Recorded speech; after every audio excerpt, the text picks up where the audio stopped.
साथियों, अगर आप नेक्स्ट कर्नाटका टेट में शामिल होने वाले हैं तो पेपर 1 और पेपर 2 के कंप्लीट प्रिपरेशन के लिए मुझसे राब्ता करें 7631314948 पर और पाएं syllabus based complete PDF printed notes, साथ में previous year solution, practice set और online mock test. Karnataka TET के हमारे किसी भी कोर्स में शामिल होने के लिए आप हमारे एंड्रॉइड एप्लीकेशन टीचर रहमत को प्ले स्टोर से डाउनलोड करें। कोर्स का डायरेक्ट लिंक आपको इस वीडियो के डिस्क्रिप्शन में भी मिल जाएगा। एक छोटा सा प्रोसेस फॉलो करें, ऐड टू कार्ट पर क्लिक करें और इनरोल हो जाएं इस कोर्स में। अस्सलाम वालेकुम। आज का हमारा टॉपिक है हिंदुस्तान की पहली जंग आज़ादी 1857। 15वीं सदी में यूरोपीय ममालिक हिंदुस्तान आए, जैसे पुर्तगाली, डच, फ्रांस, अंग्रेज़। अंग्रेज़ों ने हिंदुस्तान में तिजारत की गरज से आए थे, मगर वो आहिस्ता आहिस्ता हिंदुस्तान पर कब्ज़ा करने लगे। सिर्फ तिजारत करना ही इनका मकसद नहीं था और अंग्रेज़ों ने नई पॉलिसियों और जंगों के ज़रिए कब्ज़ा करने लगे। इसलिए अंग्रेज़ों को बाहर निकालने के लिए हिंदुस्तान की पहली जंग आज़ादी 1857 में लड़ी गई। जंग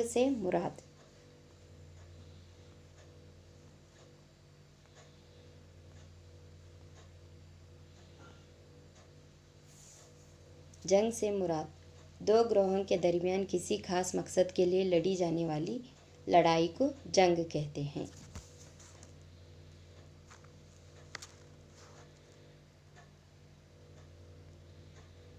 हिंदुस्तान की पहली जंग आज़ादी 1857। अब इसके बारे में हमें मालूमात एक एक करके हासिल करेंगे।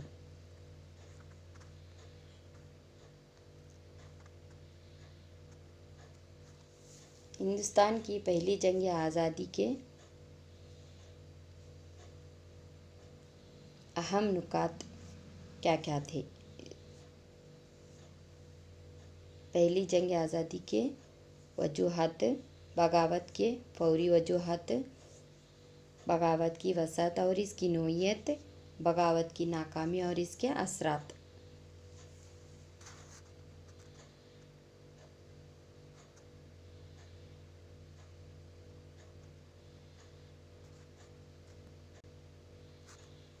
हिंदुस्तान में अपनी हुकूमत को फैलाने की गरज से अंग्रेज़ों ने चंद नई पॉलिसियाँ लेकर आए।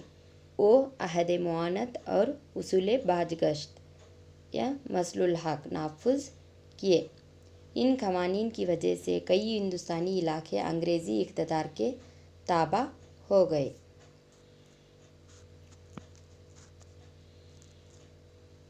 नतीजा हिंदुस्तानियों की गहरी मायूसी में बदल गया। वो अंग्रेज़ी नज़्म व नस्क से भी गैर मुतमईन थे।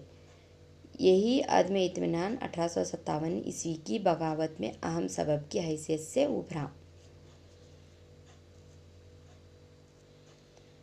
अंग्रेज़ों ने क्या है, बहुत सारे नज़्म व नस्क हिंदुस्तान पर डाले थे, तो इससे हिंदुस्तान वालों ने गैर मुतमईन थे, इसलिए इन्होंने 1857 की जंग किए।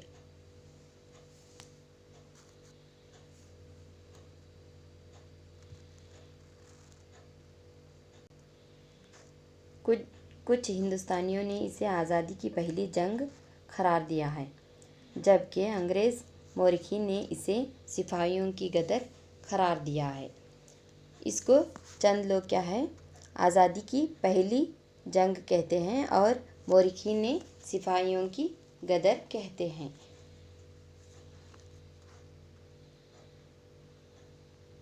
और इसको 1857 की जंग भी कहते हैं। सियासी असबाब क्या थे इस जंग के?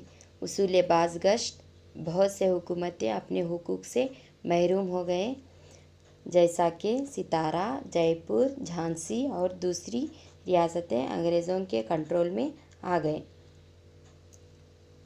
जो नई क़वानीन थी उसूल बाज़गश्त और चंद हुकूमतें क्या हैं, अपने हक को खोए थे और इससे महरूम हुए, और सितारा, जयपुर, झांसी, ये सभी रियासतें क्या हैं, अंग्रेज़ों के कंट्रोल में चले गए।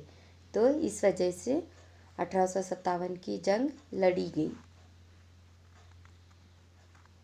डलहौजी ने तंजावर और कर्नाटक की सल्तनतों के नवाबों के हुकूक छीन लिए।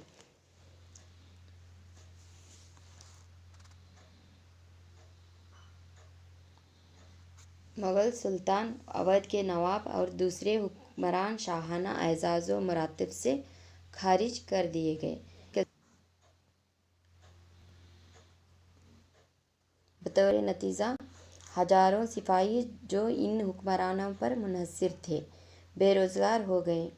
अंग्रेज़ों के खिलाफ 1857 के एहतजाज का ये एक बड़ा सबब था। हजारों सिपाही क्या है, हुक्मरानों पर मुनहसर थे। उन्होंने बेरोज़गार बन गए। अंग्रेज़ों के खिलाफ 1857 की जंग लड़ने के लिए ये बहुत बड़ा सबब बना। माशी असबाब। इंग्लैंड में सनती इनकलाब की वजह से हिंदुस्तानी दस्तकारी और घरेलू सनतों को काबिल लिहाज नुकसान उठाना पड़ा। इंग्लैंड तो खुद एक ताजिर मुल्क था, सनतों का कारगा बन बैठा। इंग्लैंड क्या है, एक ताजिर मुल्क था, तो वहाँ पर क्या है, सनतें, बड़ी बड़ी सनतें थे। तो यहाँ पर हिंदुस्तानी क्या है, दस्तकारी के लोग थे और घरेलू सनत के लोग थे। तो इनको क्या है, बहुत से नुकसान उठाना पड़ा। इंग्लैंड क्या है, सनतों का कारगा बन बैठा था, तो इससे हिंदुस्तानी को बहुत नुकसान उठाना पड़ा।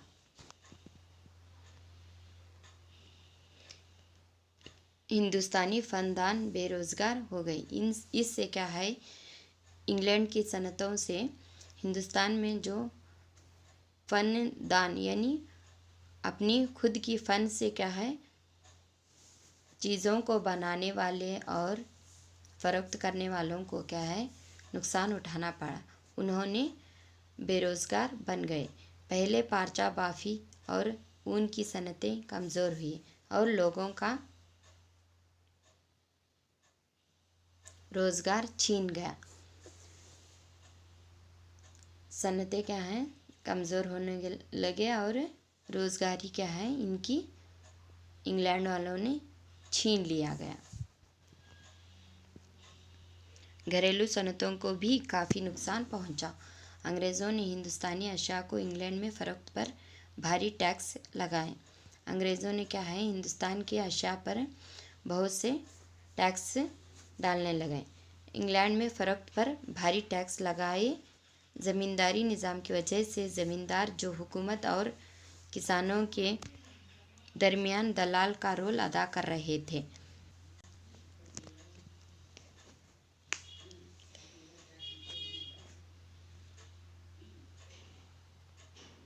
किसानों का इस्तेहसाल करने लगे।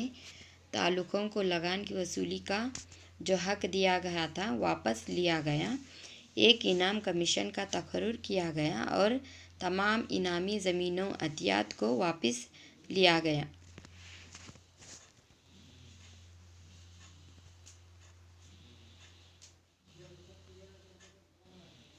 इसकी वजह से किसानों ने बहुत बड़ी तौहीन महसूस की और इन्हें कई मुआशी मसाइल सहना पड़ा। इस चीज़ ने भी हुकूमत के खिलाफ किसानों की बगावत की राह हमवार की। इंतज़ामी असबाब। अंग्रेज़ों ने नए दीवानी और ताज़ीरी क़वानीन नाफुज़ किए। अदालतों में अंग्रेज़ी ज़ुबान, अंग्रेज़ी जज अंग्रेज़ों की तरफदारी करते थे। नए क़वानीन आम लोगों की समझ से बाहर थे। अंग्रेज़ों ने क्या है, नए क़वानीन बनाते थे और अदालत में क्या है, अंग्रेज़ी ज़ुबान को तरजीह दी और अंग्रेज़ी जज थे, अंग्रेज़ों की तरफदारी करते थे। तो नए क़वानीन क्या है, आम लोगों को समझ में नहीं आता था। इस तरह से क्या है, हिंदुस्तान पर अंग्रेज़ों ने अपना कब्ज़ा बना लिए। फौजी असबाब। ब्रितानी फ़ौज में हिंदुस्तानी सिपाहियों की हालत अफसोसनाक थी। रुतबा, तनख्वाहें और तरक्की के मौके अंग्रेज़ सिपाहियों को हासिल थे। हिंदुस्तानी सिपाही इससे महरूम थे। हिंदुस्तानी सिपाहियों को बैरूनी ममालिक में खिदमत के लिए समंदर पार करने पर मजबूर कर देते। ब्रितानी फ़ौज में क्या है, उन्हीं को आला ओहदा दिया करते थे और हिंदुस्तानी के सिपाहियों को कम दर्जे वाले ओहदे देते थे। तो उनके ब्रितानी फ़ौजियों के तनख्वाह भी बहुत थी और हिंदुस्तानी के सिपाहियों की तनख्वाहें कम थी। और हिंदुस्तानी सिपाहियों को बैरूनी ममालिक के खिदमत करने के लिए समंदर से पार करके दूसरे मुल्क को भेजा जाता था। तो इससे क्या है, इन्होंने हिंदुस्तान के सिपाहियों ने महरूम हो गए। तो इन्हें क्या है, जंग लड़ने के लिए मजबूर बनाया गया। फौरी असबाब। सिपाहियों को एक नई राइफल रॉयल एनफील्ड दी गई।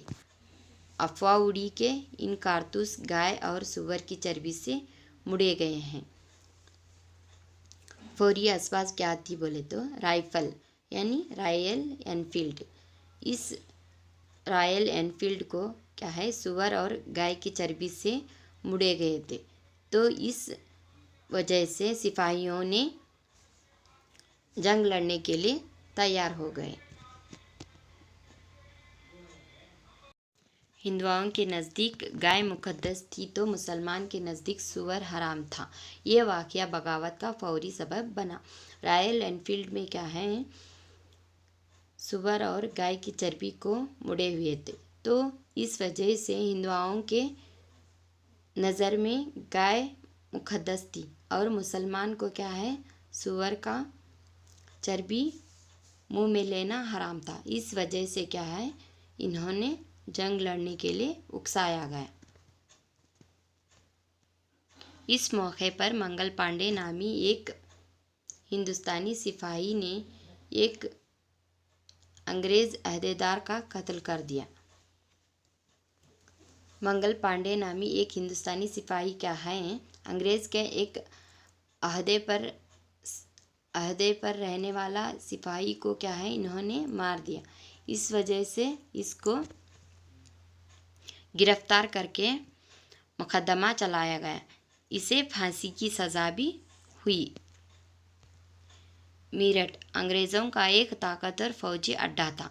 जब अंग्रेज़ों ने हिंदुस्तानी सिपाहियों को चर्बी के कारतूस इस्तेमाल करने का हुक्म दिया तो सिपाहियों ने इनका अहकाम की तामील से इनकार कर दिया। इन सिपाहियों को गिरफ्तार कर लिया गया। इसके नतीजे में मीरठ में गदर शुरू हुई। मीरठ क्या है, अंग्रेज़ों का एक ताकतवर फौजी अड्डा था। जब अंग्रेज़ हिंदुस्तानी के सिपाहियों को चर्बी के कारतूस से इस्तेमाल करने का हुक्म दिए तो सिपाहियों ने क्या है, इनकार कर दिए। इन सिपाहियों को गिरफ्तार कर लिए। इसके नतीजे में मीरठ में क्या है, गदर शुरू हो गई। हिंदुस्तानी सिपाहियों ने जेल पर धावा बोलकर अपने सिपाहियों को चढ़ा लिया। ये एक चंगारी थी जिसने जंग आज़ादी के शोले को हवा दी। जो रॉयल एनफील्ड था वो एक चिंगारी था। तो इससे क्या है, जंग 1857 शुरू हुई। मीरठ से सिपाहियों का एक गिरोह दिल्ली पहुंचा। इन्होंने लाल किला को घेर लिया और मुग़ल बादशाह बहादुर शाह दुआम को शहंशाह हिंदुस्तान होने का ऐलान कर दिया। हिंदुस्तान के मुख्तलिफ मकामात से एहतजाज सिपाहियों के रेले दिल्ली पहुंचने लगे। नतीजा के तौर पर यह एहतजाज शिद्दत इख्तियार कर गया। कानपुर में नाना साहब ने बगावत की। तात्या टोपे इसका मददगार था। कानपुर में क्या है, नाना साहब ने बगावत की, इसको मदद करने वाले कौन थे? तात्या टोपे थे। लखनऊ में बेगम हजरत महल ने बगावत की मगर वो भी नाकामयाब हुई।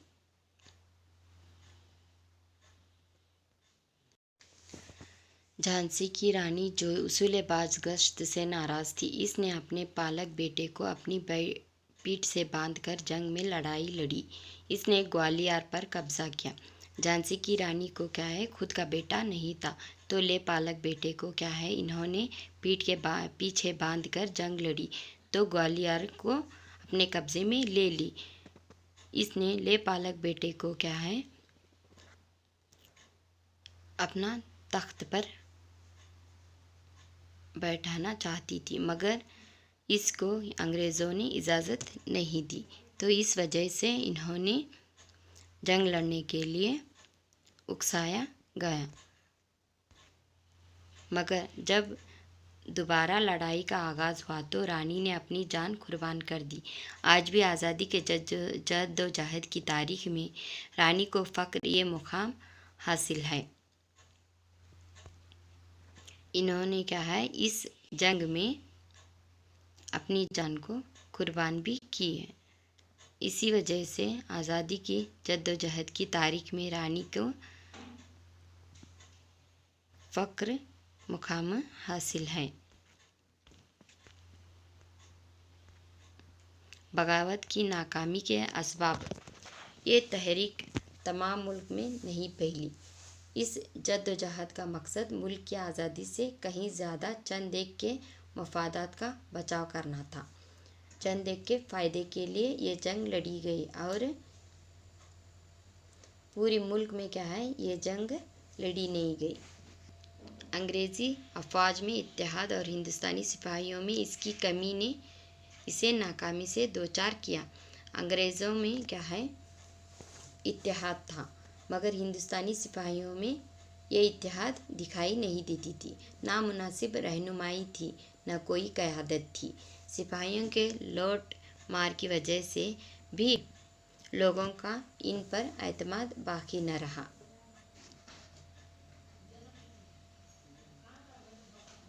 बगावत के असरात। आज़ादी की इस जद्दोजहद ने ईस्ट इंडिया कंपनी से नज़्म नस्क को ठप कर दिया था।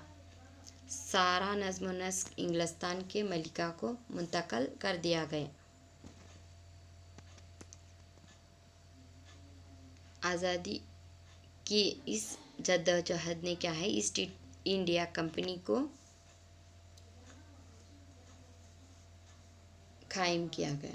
सारा नज़्म नस्क इंग्लिस्तान की मलिका को क्या है, मुंतकल कर दिए। इंतज़ामी जिम्मेदारी ब्रितानवी पार्लियामेंट में सेक्रेटरी ऑफ इंडिया ऑफिसर्स के हवाले की गई। ईस्ट इंडिया कंपनी ने देसी हुक्मरानों से जो मुआहदे किए थे वो बरकरार रखे गए। इलाक़ाई तोसीई मंसूबे तुर्क किए गए। हिंदुस्तान के लिए एक मुस्तहकम हुकूमत फराहम किया जाना करार पाया। कानून के तहत हुकूमत मसावत पर कारबंद रहेगी। हुकूमत मजहबी मामलात में दाखिल अंदाजी नहीं करेगी।